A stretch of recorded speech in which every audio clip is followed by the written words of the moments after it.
നമസ്കാരം. നമ്മുടെയൊക്കെ കിച്ചണിലെ ഏറ്റവും ലേറ്റസ്റ്റ് അഡീഷനാണ് എയർ ഫ്രയർ അല്ലേ. എന്താണ് എയർ ഫ്രയറിൻ്റെ അഡ്വാൻറ്റേജ്? എല്ലാവർക്കും നല്ല ക്രിസ്പി അല്ലെങ്കിൽ നല്ല ക്രഞ്ചി ആയിട്ടുള്ള ആഹാരം വളരെ ഇഷ്ടമാണല്ലേ. നമ്മൾ KFCയിലെ ക്യൂ നോക്കിയാൽ തന്നെ അറിയാം എന്താണ് KFC ചിക്കൻ്റെ പ്രത്യേകത. നല്ല ക്രിസ്പിയാണ്. എന്നാൽ ഈ ക്രിസ്പി ആയിട്ടുള്ള ആഹാരം ഉണ്ടാക്കണമെങ്കിൽ വളരെയധികം എണ്ണ ഉപയോഗിക്കണം. ഇങ്ങനെ ഇത് പലതരം ഹെൽത്ത് ഇഷ്യൂസ് ഉണ്ടായപ്പോൾ പലപ്പോഴും പലരും ഈ ആഹാരം വേണ്ടെന്ന് വയ്ക്കുകയോ അല്ലെങ്കിൽ അതിൻ്റെ അളവ് വളരെ കുറയ്ക്കുകയോ ചെയ്തു. എന്നാൽ എയർ ഫ്രയർ വന്നപ്പോഴത്തേക്ക് എണ്ണ അധികം ഉപയോഗിക്കേണ്ട, എന്നാൽ ഇങ്ങനത്തെ ഒരു ക്രഞ്ചി ആയിട്ടുള്ള അല്ലെങ്കിൽ ക്രിസ്പി ആയിട്ടുള്ള ആഹാരം അതിൽ നിന്ന് ഉണ്ടാക്കിയെടുക്കാൻ പറ്റും. വളരെ കുറച്ച് സമയം മതി എന്നുള്ളത് കൊണ്ട് ഇത് വളരെ പോപ്പുലർ ആവുകയും ചെയ്തു. എന്നാൽ ഈയിടെയായിട്ട് സോഷ്യൽ മീഡിയയിൽ ഇങ്ങനെ എയർ ഫ്രയർ ഉപയോഗിച്ച് നമ്മൾ കുക്ക് ചെയ്ത് കഴിഞ്ഞാൽ വളരെയധികം ആരോഗ്യ പ്രശ്നങ്ങൾ ഉണ്ടാക്കുമെന്നും അല്ലെങ്കിൽ ക്യാൻസറിന് വരെ അത് കാരണമാകും എന്ന രീതിയിലുള്ള പലതരം പ്രചാരണങ്ങൾ വന്നു തുടങ്ങിയിട്ടുണ്ട്. അപ്പം അതിനെക്കുറിച്ച് അല്ലെങ്കിൽ അതിൻ്റെ സയൻസ് എന്താണ്, അത് ശരിയാണോ എന്നുള്ള കാര്യമാണ് ഇന്നത്തെ വീഡിയോയിൽ നമ്മൾ ചർച്ച ചെയ്യുന്നത്.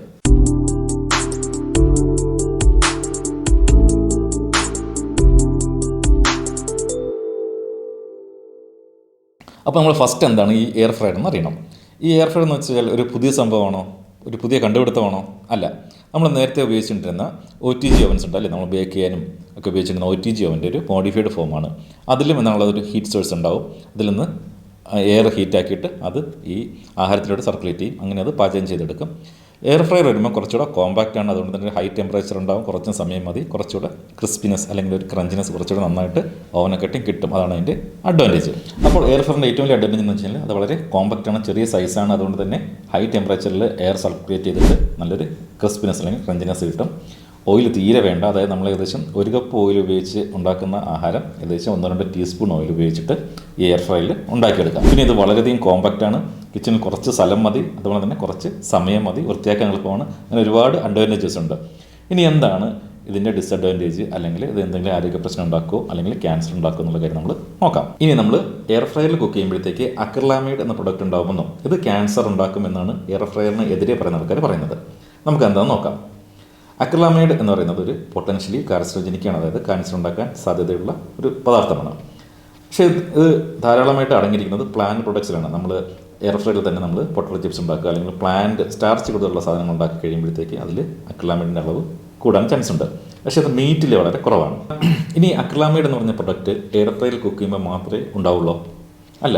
നമ്മൾ ഡ്രൈ ഹീറ്റ് അല്ലെങ്കിൽ ഹൈ ഹീറ്റ് എവിടെ ഉപയോഗിച്ചാലും, ബാർബിക്യൂ ആയാലും ഗ്രില്ല് ചെയ്താലും അല്ലെങ്കിൽ ഡീപ് ഫ്രൈ ചെയ്താലും, എങ്ങനെ എന്ത് ചെയ്താലും ഈ അക്രിലാമൈഡ് എന്ന് പറഞ്ഞ പ്രൊഡക്റ്റ് ഉണ്ടാവും. അത് എയർ ഫ്രയറിൻ്റെ മാത്രം കുറ്റമില്ല. അപ്പോൾ എപ്പോഴും നമ്മൾ അഡ്വൈസ് ചെയ്യുന്നത് ഈ ഡ്രൈ ഹീറ്റ് മാക്സിമം ഒഴിവാക്കുക. വല്ലപ്പോഴും ഉപയോഗിക്കുന്നുണ്ട്, കുഴപ്പമില്ല. ഈ അക്രിലാമൈഡ് ഉപയോഗിച്ച് കഴിഞ്ഞാൽ പിറ്റേ ദിവസം ക്യാൻസർ ഉണ്ടാകുമെന്നൊന്നല്ല. ഇതിന് ക്യാൻസർ ഉണ്ടാക്കാനുള്ള ഒരു പൊട്ടൻഷ്യലുണ്ട്. അതുകൊണ്ട് സ്ഥിരമായിട്ട് ഈ അക്രിലാമൈഡ് ഉള്ള പ്രൊഡക്റ്റുകൾ, അക്രിലാമൈഡ് ഉണ്ടാകുന്ന തരത്തിലുള്ള കുക്കിംഗ് നമ്മൾ ഒഴിവാക്കുക. അത് ഗ്രില്ലിങ് ആയാലും അല്ലെങ്കിൽ ഡീപ് ഫ്രൈങ് ആയാലും അതൊക്കെ ഒഴിവാക്കുക. എപ്പോഴും മോയിസ്റ്റ് ഹീറ്റ്, അത് നമ്മൾ സ്റ്റീമിലുണ്ടാക്കുന്ന സാധനങ്ങളാണ് എപ്പോഴും നല്ല ഹെൽത്തി ആയിട്ട് ഉള്ളത്, അല്ലെങ്കിൽ കറികളാണ് എപ്പോഴും നല്ല ഹെൽത്തി ആയിട്ടുള്ളത്. ഇനി അക്രിലാമൈഡിൻ്റെ അളവ് കുറയ്ക്കാൻ വേണ്ടി നമുക്ക് എന്താ ചെയ്യാൻ പറ്റുക? എയർ ഫ്രയറിൽ നമ്മൾ നേരത്തെ കണ്ടത് സ്റ്റാർച്ചി ഫുഡിലാണ് കൂടുതലായിട്ട് ഉണ്ടാവുക, അല്ലെങ്കിൽ പ്ലാൻ പ്രൊഡക്ട്സിലാണ് കൂടുതലായിട്ട് ഉണ്ടാവുക. അപ്പം ഈ പ്ലാൻ പ്രൊഡക്ട്സ് കുറേ നേരം ഹീറ്റ് ചെയ്യുന്നത് ഒഴിവാക്കുക. ഇനി അഥവാ നമ്മൾ പൊട്ടറ്റോ ചിപ്സോ അല്ലെങ്കിൽ അങ്ങനത്തെ ഫ്രഞ്ച് ഫ്രൈസൊക്കെ ഉണ്ടാക്കുകയാണെങ്കിൽ എന്ത് ചെയ്യണം? കുറച്ച് നേരം സോക്ക് ചെയ്ത് വെച്ച ശേഷം നമ്മളത് ഉണ്ടാക്കുക. അപ്പം കുറച്ച് മോയിസ്റ്റ് ഹീറ്റ് ഉണ്ടാവും. അങ്ങനെ അക്രിലാമൈഡിൻ്റെ അളവ് വളരെ കുറയും. ഇനി മറ്റൊരു സംശയമാണ്, ഈ എയർ ഫ്രയറിൻ്റെ കുക്കിംഗ് ചേമ്പർ ടെഫ്ലോൺ ആയി എന്തെങ്കിലും കുഴപ്പമുണ്ടോ? അത് ഹൈ ഹീറ്റിലല്ലേ ചൂടാക്കുന്നത്, അത് ടോക്സിക് അല്ലേ? സ്റ്റീൽ അല്ലെങ്കിൽ ഗ്ലാസ് ടൈപ്പാണ് ബെറ്റർ എന്നൊരു അഭിപ്രായമുണ്ട്. എന്താണ് അതിൻ്റെ സത്യം? ടെഫ്ലോണിനെ കുറിച്ച് വിശദമായിട്ടൊരു വീഡിയോ മുന്നേ ചെയ്തിട്ടുണ്ട്. നിങ്ങളത് കാണുമ്പോൾ ടെഫ്ലോണിനെ കുറിച്ചുള്ള നിങ്ങളുടെ സംശയങ്ങൾ മാറും. അപ്പോൾ നിങ്ങൾ എയർ ഫ്രയറിനകത്ത് ടെഫ്ലോൺ പൊട്ടിക്കാനുള്ളതെങ്കിൽ അതിൽ സ്ക്രാച്ച് ഇടാൻ നോക്കുക. അല്ലാതെ വേറെ ഒരു ഹെൽത്ത് ഇഷ്യൂസും ഇല്ല. അതിനകത്ത് മെറ്റൽ സ്പൂണുകളോ അല്ലെങ്കിൽ അത് വാഷ് ചെയ്യാൻ വേണ്ടിയിട്ട് മെറ്റൽ സ്ക്രബുകളോ ഉപയോഗിക്കാതിരിക്കുക. അത് അപ്പോൾ നമ്മൾ ഇതിൽ നിന്ന് മനസ്സിലാക്കിയത് എയർ ഫ്രയർ എന്ന് പറഞ്ഞാൽ ഒരു ഹെൽത്തി വേ ഓഫ് കുക്കിംഗ് ആണ്. വളരെ കുറച്ച് ഓയിൽ മതി. മാത്രമല്ല അതിൽ നിന്നുണ്ടാക്കുന്ന ഫുഡ് വളരെ ടേസ്റ്റിയാണ്, ക്രിസ്പിയാണ്, ഒരു ക്രഞ്ചിനെസ് ഉണ്ട്. എല്ലാവർക്കും അത് ഇഷ്ടപ്പെടുകയും ചെയ്യും. പക്ഷേ ഡ്രൈ ഹീറ്റ് കുക്കിംഗ്, അതിപ്പോൾ എയർ ഫ്രയർ ആയാലും ബാർബിക്യൂ ആയാലും ഗ്രില്ലിംഗ് ആയാലും എല്ലാം ആരോഗ്യത്തിന് അത്ര നല്ലതല്ല. എയർ ഫ്രയർ ഉപയോഗിക്കുമ്പോൾ നമ്മൾ പ്ലാൻ പ്രൊഡക്ട്സ് അല്ലെങ്കിൽ പൊട്ടറ്റോ അല്ലെങ്കിൽ സ്റ്റാർച്ച് ഉള്ള പ്രൊഡക്ട്സ് കുറച്ചൊന്ന് കുറയ്ക്കുക. ഇനി അത് കുക്ക് ചെയ്താൽ തന്നെ നമ്മൾ സോക്ക് ചെയ്ത ശേഷം കുക്ക് ചെയ്യുക.